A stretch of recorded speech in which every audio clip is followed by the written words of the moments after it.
Hello and welcome back to the Azure DevOps course. In this lesson, we will add the unit test task for the CI pipeline, and we will also add a task to publish the code coverage report in the Azure pipelines.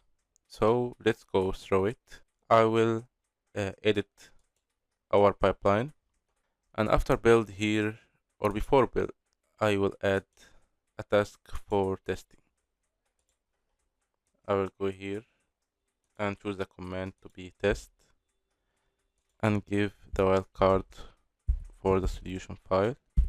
And in the arguments here, I will give it -- configuration, variable build configuration, -- collect explat code coverage. This -- collect explat code coverage, this flag is used to generate the test report using the explat code coverage tool.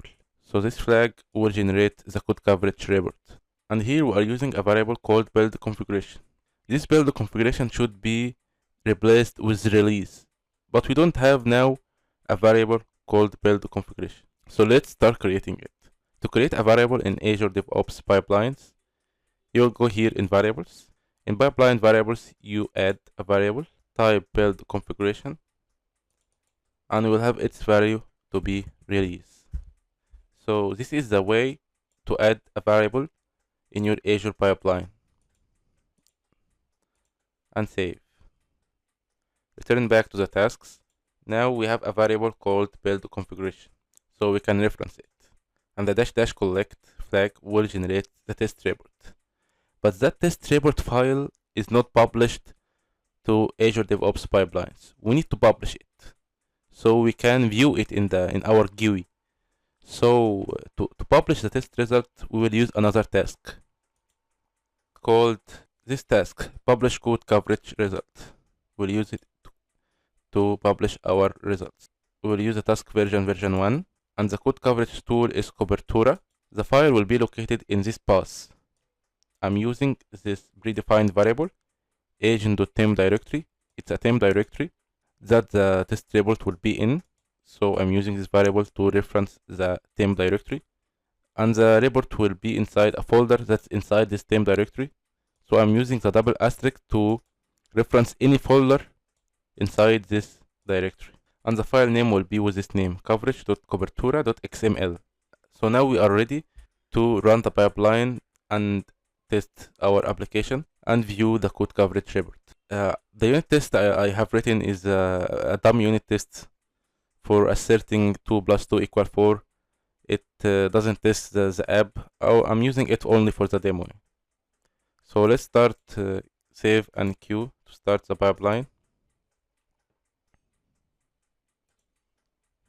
Now our pipeline has been completed successfully. So to view the test results, we will go here in the build. We have here a section for the tests. Click here. It will show us that there's one test and it passed successfully. To view the past tests, filter here the past, show it. So I have this dummy unit test 2 + 2 = 4. It passed, and here is our code coverage report. We can view it here. So the code coverage report is a test report that tells us how much our code is being tested by the unit test. And I'm using an assert unit test, a dummy unit test. It is not testing our application, so it gives us 0%. But if you have written a realistic unit test that tests a real production application, you will have a real code coverage report here. So it is a demo to show you how to generate a test report and view it in Azure DevOps. So that's all for this lesson. We have added the unit tests in the unit test task in our pipeline. We have published the code coverage report and show it in the pipelines. We have learned how to create a variable in the pipeline and add it in the task. So that's all. See you in the next lecture. We will start creating our first release. We will release in Azure App Service. It will be our first release. See you in the next lecture.